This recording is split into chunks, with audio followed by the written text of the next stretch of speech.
वो सारी rental income from building is taxable under this head if the following three conditions are satisfied. Number one condition, there is income from land, there is income from building or land apartment. या तो building से income होनी चाहिए या land apartment होना चाहिए। और building हमने डिफाइन किया था, बिल्डिंग कोई भी हो सकती है।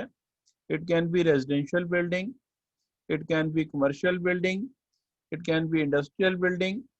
तो किसी भी बिल्डिंग, चाहे वो रेजिडेंशियल है, चाहे वो कमर्शियल है, चाहे वो इंडस्ट्रियल है, इनमें से अगर किसी भी बिल्डिंग से मुझे रेंट आ रहा है, रेंटल इनकम आ रही है, that is liable to be taxed under this head. और दूसरी condition, it should be land apartment. Land apartment means land attach to the building. It may be pathway, garden, garage. तो ये सारी चीजें, approach road, ये सारी जितनी भी चीजें हैं, इनसे भी अगर मुझे लैंड अपार्टमेंट से इनकम आएगी, that is also taxable under income from house property. दूसरी कंडीशन हमने सीखी थी, the assessee shall be owner of the house property. He should be owner. अगर ओनर होएगा तो ओनर को भी जो इनकम आएगी, that is liable to be taxed under this head. तीसरी कंडीशन बेटा, the property shall not be use for the purpose of his own business और प्रोफेशन। मेरी अपनी बिल्डिंग है, मैं अपनी बिल्डिंग को अपने बिजनेस एंड प्रोफेशन के लिए यूज करता हूं, then it is not taxable under this head, then it is taxable under income from business and profession. लेकिन मेरी अपनी दुकान है, मैं अपनी दुकान किसी को किराए पर दे देता हूं, और वो जो दुकान मैंने किराए पर दिया उससे मुझे रेंटल इनकम आती है, तो वो जो रेंटल इनकम आएगी, that is liable to be tax under the house property. फिर हाउस प्रॉपर्टी में टैक्सेबल है। लेकिन अगर अपनी इनकम, अपनी दुकान अपने बिजनेस और प्रोफेशन के लिए यूज करेंगे, तो that type of income is not going to be taxable under house property. इसमें हमने दो एक्सेप्शंस भी पढ़ी थी। नंबर एक, when building is given along with furniture or plant and machinery and composite rent is received। अगर मुझे composite rent receive हो रहा है, composite rent का मतलब होता है कि बिल्डिंग का भी किराया आ रहा है प्लस फर्नीचर का भी किराया आ रहा है। ऐसे केस में जो रेंट आएगा, that will liable to be taxed under other sources. House property में तभी टैक्सेबल है when there is income from building. और अगर कॉम्पोजिट रेंट नहीं है, कॉम्पोजिट रेंट का मतलब होता है कि rent can not be segregated with of the building from the rent of furniture. अगर रेंट सेग्रीगेट किया जा सकता है कि रेंट ऑफ बिल्डिंग इतना है, rent of plant and machinery इतना है, रेंट ऑफ फर्नीचर इतना है, अलग अलग कर सकते हैं, फिर building is liable to be taxed under house property. But when rent can not be segregated, it is regarded as composite rent, and when composite rent is received, then it is taxable under income from other sources।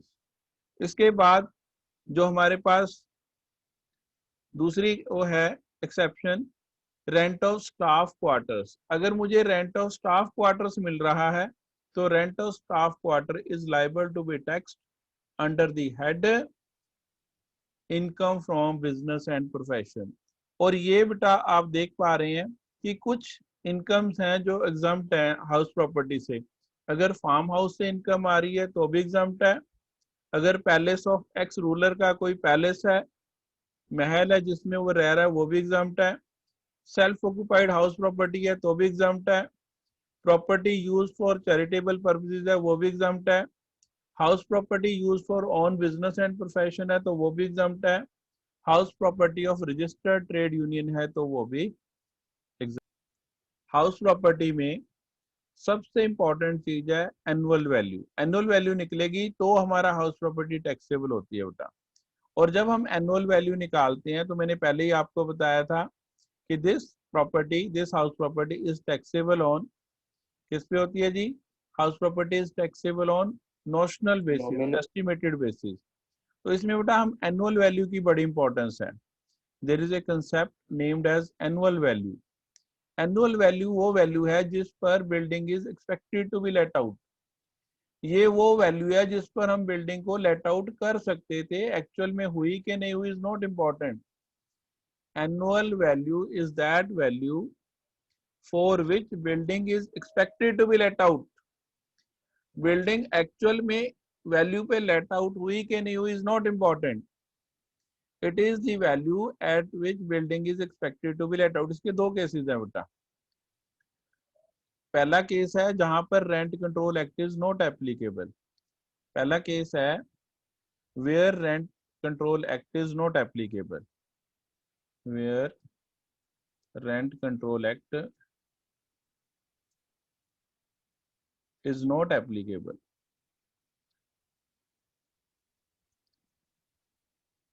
जहां पर rent control act applicable नहीं होता वहां पर हम क्या करते हैं बेटा, वहां पर हमने करना होता है बेटा MRV, municipal rental value. MRV stand for municipal rental value.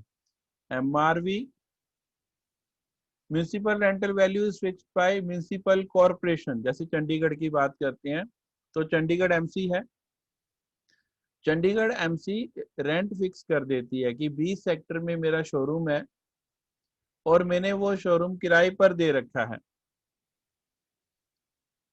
तो उसका जो म्यूनिसिपल रेंटल वैल्यू है पर स्क्वायर फीट में 2000 रुपये एनुअल है। तो अगर 100 स्क्वायर फीट का वो एरिया है तो 2000 इंटू 100 2 लाख हो जाएगी उसकी MRV। ऐसे फिक्स की होती है MRV, जो म्यूनिसिपल कॉर्पोरेशन फिक्स करेगी। अगर MRV है तो गुड, नहीं तो FRV। FRV होती है fair rental value. Fair rental value होता है जो लोकेलिटी में रेंट चल रहा है। MRV और FRV, MRV stands for municipal rental value, FRV stands for fair rental value. FRV वो रेंट होता है जो मार्केट में चल रहा है, सराउंडिंग्स में चल रहा है। मेरी कल्ली तो बिल्डिंग है नहीं बेटा, और भी तो अड़ोस पड़ोस में और भी बिल्डिंगे हैं और भी शोरूम है, तो वो किस रेट पे किराए पे चढ़ रहे हैं, जो वो रेट चल रहा है market rent, that is known as fair rental value. और एक्चुअल रेंट जो मैं अपने टेनेंट से एक्चुअल में ले रहा हूँ, इन तीनों में से whichever is higher. Actual rent तो जो मैं अपने टेनेंट से रिसीव कर रहा हूँ, इन तीनों में से जो हायर वैल्यू आएगी इन तीनों से कंपैरिजन करना है। जो हायर वैल्यू आएगी that higher value will be regarded as GAV। उसी को हम GAV कहेंगे, ग्रोस एनुअल वैल्यू। और बुक वाला जो हमारी बुक जो हमने लगाई रखी है उसमें लिखता है ARV। GAV और ARV one and the same thing. ARV stands for annual rental value. I repeat, दोबारा से करते हैं। जहां पर rent control act is not applicable, जहां कहीं पर भी रेंट कंट्रोल एक्ट एप्लीकेबल नहीं होता वहां पर हम क्या करते हैं बेटा, वहां पर ये वाले तीन प्रोविजन लगेंगे, MRV और FRV और actual rent whichever is higher. और जो इन तीनों में से हायर आएगा that will be regarded as GAV। GAV stands for gross annual value. और ARV stands for annual rental value. एक ही बात है, कई लोग ARV कहते हैं, कई लोग GAV कहते हैं, लेकिन हम इसे GAV कहेंगे। GAV इज बेटर टर्म क्योंकि आगे क्वेश्चन में हम GAV यूज करेंगे। तो सपोज करो एक घर का जो MRV है वो 180 है, MRV इज 180, FRV 190 और actual rent 2 lakh.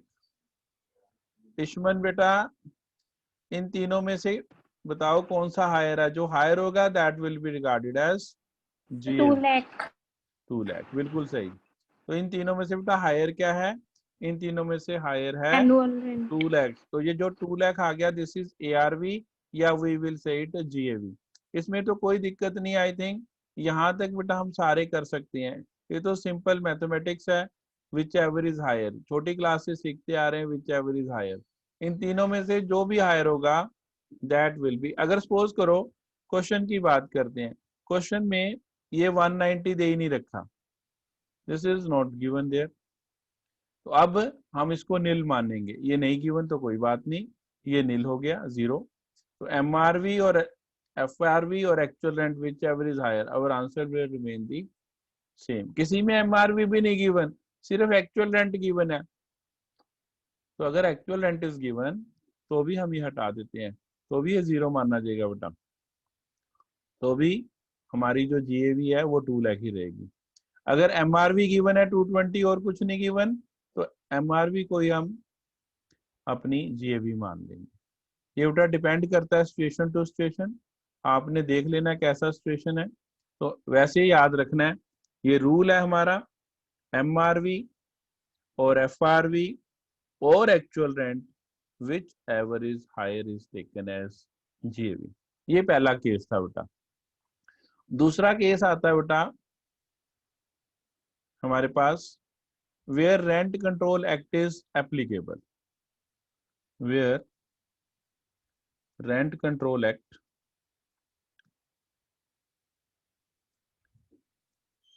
Is applicable. तो जहां पर रेंट कंट्रोल एक्ट एप्लीकेबल है, अब बेटा ये ना सिटी टू सिटी डिपेंड करता है। कई सिटीज में रेंट कंट्रोल एक्ट लगता है, कई सिटीज में रेंट कंट्रोल एक्ट नहीं लगता। अब मुझे कैसे पता लगेगा कि रेंट कंट्रोल एक्ट एप्लीकेबल है कि नहीं एप्लीकेबल? तो क्वेश्चन देखकर बेटा आपको पता लग जाएगा कि रेंट कंट्रोल एक्ट एप्लीकेबल है कि नहीं है। मुझे उलझना नहीं पड़ता चीजों के साथ। जहां पर रेंट कंट्रोल एक्ट एप्लीकेबल होता है वहां स्टैंडर्ड रेंट का प्रोविजन गिवन होता है, वहां स्टैंडर्ड रेंट हमें गिवन होएगा कि ये स्टैंडर्ड रेंट है, स्टैंडर्ड रेंट इज देयर। जहां क्वेश्चन में स्टैंडर्ड रेंट गिवन है तो ये वाले प्रोविजंस लगेंगे। तो इसमें हमारे पास आएगा MRV और FRV। पहले इन दोनों में कंपैरिजन करना है स्टैंडर्ड रेंट को इग्नोर करके। MRV और FRV whichever is higher, इन दोनों में कंपैरिजन करेंगे। MRV और FRV whichever is higher, पहले इन दोनों में कंपैरिजन करो। जब आपने इन दोनों में से कंपैरिजन कर लेना है, इसमें से हायर वैल्यू निकाल लेनी है। MRV और FRV whichever is higher, higher value निकाल ली बेटा। हायर वैल्यू और standard rent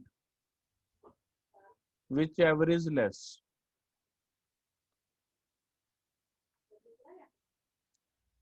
whichever is higher, whichever is lower। MRV और FRV whichever is higher, higher value और standard rent whichever is lower is taken। जो lower value है वो लेंगे। lower value आएगी जो that will be regarded as ERV। ERV stands for expected rental value। ERV stands for expected rental value। मैं नीचे लिख देता हूँ सबकी निक फॉर्म। देन ERV और एक्चुअल रेंट इज कंपेयर्ड। जो ERV आएगी उसको एक्चुअल रेंट से कंपेयर करते हैं।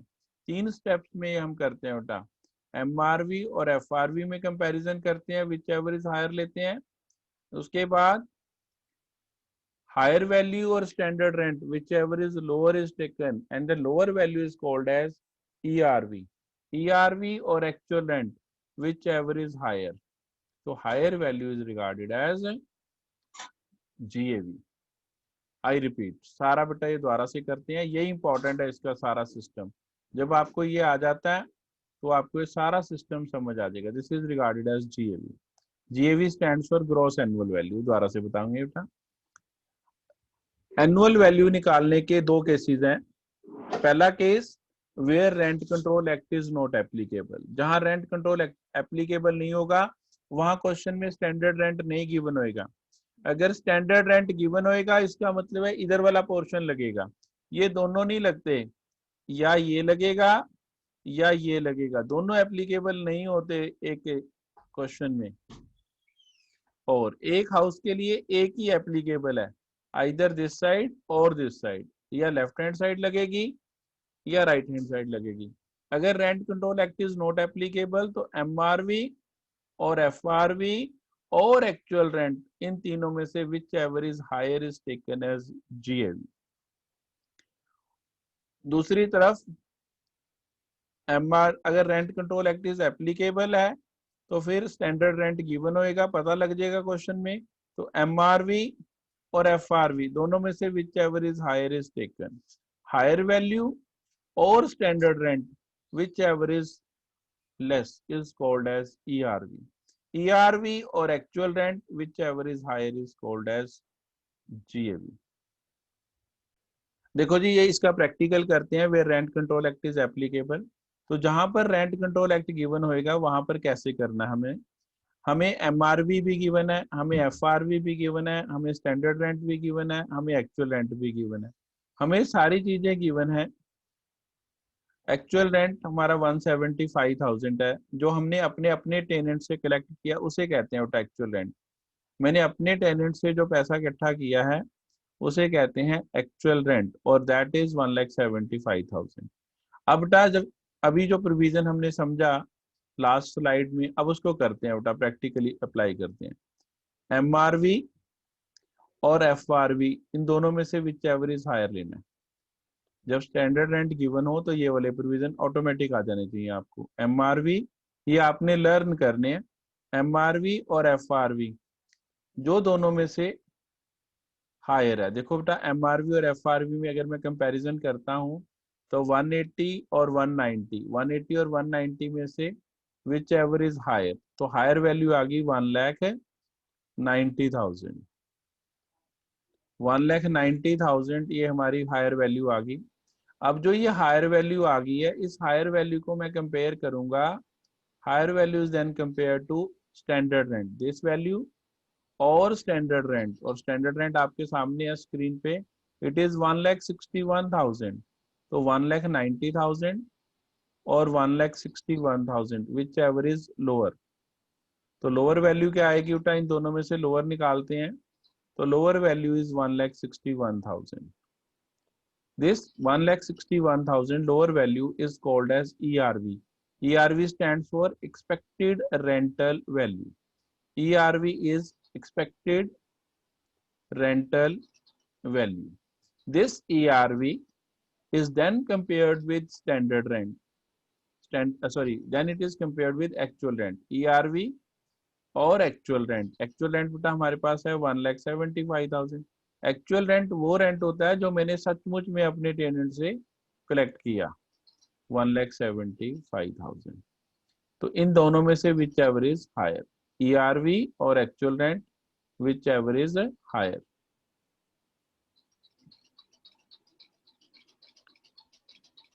तो ये 161 है एंड दिस इज 1,75,000। इन दोनों में से विच एवर इज हायर, तो इन दोनों में से अगर हम कंपैरिजन करते हैं तो हायर वैल्यू आती है 1,75,000, और जो हायर वैल्यू आ गई it is regarded as GAV।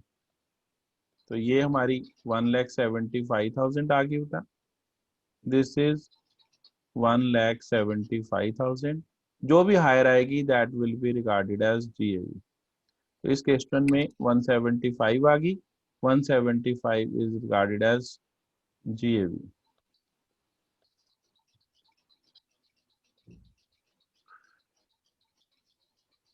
अब सबसे पहले दो तरह के हाउसेज होते हैं बेटा इसमें, एक होते हैं सेल्फ ऑक्यूपाइड हाउसेज, एक होते हैं लेट आउट हाउसेज।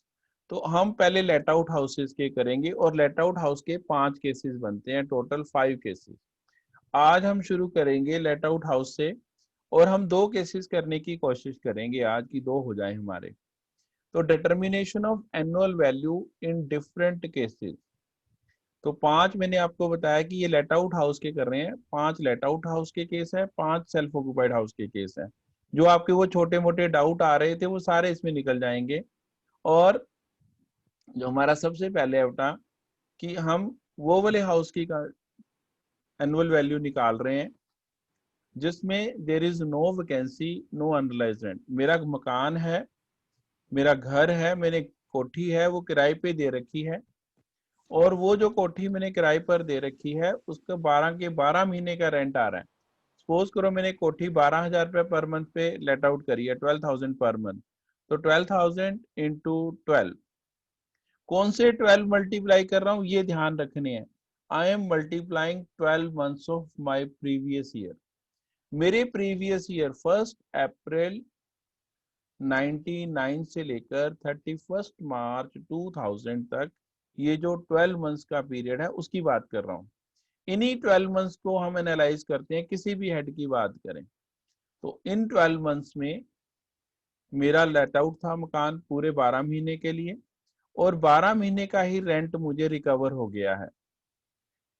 अगर सपोज करो एक महीना हाउस खाली रहता बीच में इन 12 महीनों के, तो उसको हम कहते हैं 1 मंथ वैकेंसी आ जाती है। वो आगे सीखेंगे। आज हम सीखेंगे when there is no vacancy no unrealised rent, मतलब एक भी महीना मेरा घर खाली नहीं रहा। और दूसरी situation there is no unrealised rent, 12 महीने का रेंट मुझे पूरा रिकवर हो गया है।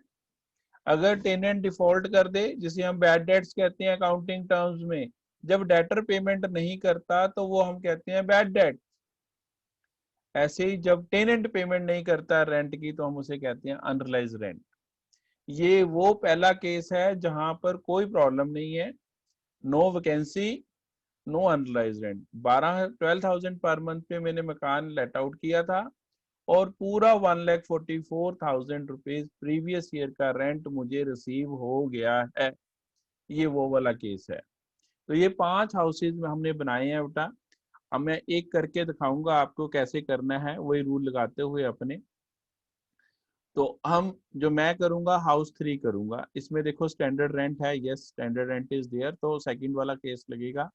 एमआरवी और FRV whichever is higher, higher आ गया 40,000। हायर वैल्यू और standard rent whichever is less, 40,000 और 50,000, इन दोनों में से lower value, lower value is 40,000। Again ERV आ गई 40,000, 40,000 और 48,000, ईआरवी 40,000, 40,000 और 48,000 whichever is higher. ERV थी हमारी 40,000, यहाँ लिख सकते हैं हम 40,000 ERV. This is ERV, ERV 40,000 और 48,000 विच एवर इज हायर। ये जो बेटा लास्ट में 48,000 आ गया, दिस इज जीएवी। मैंने इसको लिख दिया gross annual value, this is our GAV. Is it clear ji?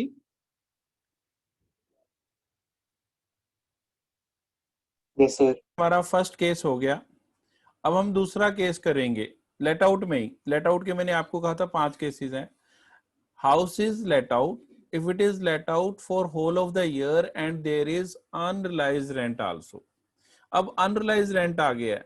Unrealized rent है कि मैंने अपना मकान तो किराए पे दिया था 12,000 पर मंथ पे, 12,000 इंटू 12 1,44,000 बनता था, लेकिन मेरे टेनेंट ने अभी कुछ पैसे दिए नहीं है, वो 10,000 रुपीज एरियर में है, वो कहता अभी नहीं है बाद में दे दूंगा। तो इस साल तो रिकवर ही नहीं हुए, 1920 में 10,000 रिकवर नहीं हुए, तो 144 में से 10,000 नहीं आए, तो इसका मतलब कितना आया मेरे पास रेंट, 134,000 आया। तो अब अगर वो 134,000 आया तो उसको क्या करना आपने, बहुत सिंपल सी ट्रीटमेंट है बेटा। Deduct the amount of unrealised rent, deduct the amount of unrealised rent from actual rent and actual rent receivable लिख लो, जितना आना चाहिए था उसमें से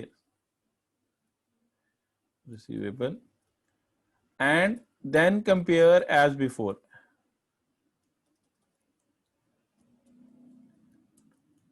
जैसे कर रहे थे। अब बेटा 2 केसेस करे हमने, दोनों का बताता हूं कैसे कर रहे थे हम। देखो ये आ गया एमआरवी, फिर आ गया एफआरवी, इसमें तो कोई चेंज नहीं करना, एमआरवी और एफआरवी और एक्चुअल रेंट रिसीवेबल, जितना मुझे रेंट आना चाहिए था, expected one ARR, actual rent receivable इतना आना चाहिए था, उसमें से जितना अनरिलाइज रेंट 10,000 नहीं आया वो पहले डिडक्ट कर लेना है। अब इन तीनों में से कंपैरिजन करना है, डिडक्ट करने के बाद whichever is higher that will be GAV. अगर दूसरी सिचुएशन में चलते हैं तो एमआरवी और FRV whichever is higher, यहां पर कोई फर्क नहीं पड़ेगा इस स्टेप में। हायर वैल्यू और standard rent whichever is less higher value, और standard rent whichever is less is called as ERV। ये हमारे पास ERV आ गया।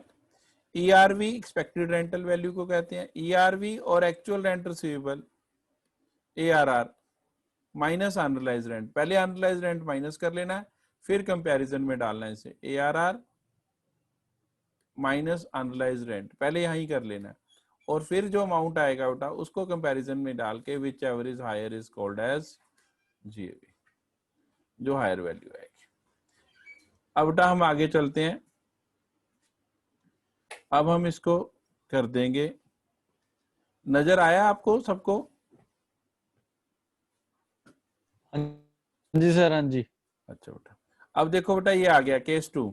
अब मैं इसका एग्जाम्पल करता हूं हाउस 1। हाउस 1 आप देखें, MRV और FRV whichever is higher, 60 और 68,000, इन दोनों में से विच एवर इज हायर 68,000। 68,000 और 62,000 whichever is lower, lower आ गया बेटा मेरे पास 62।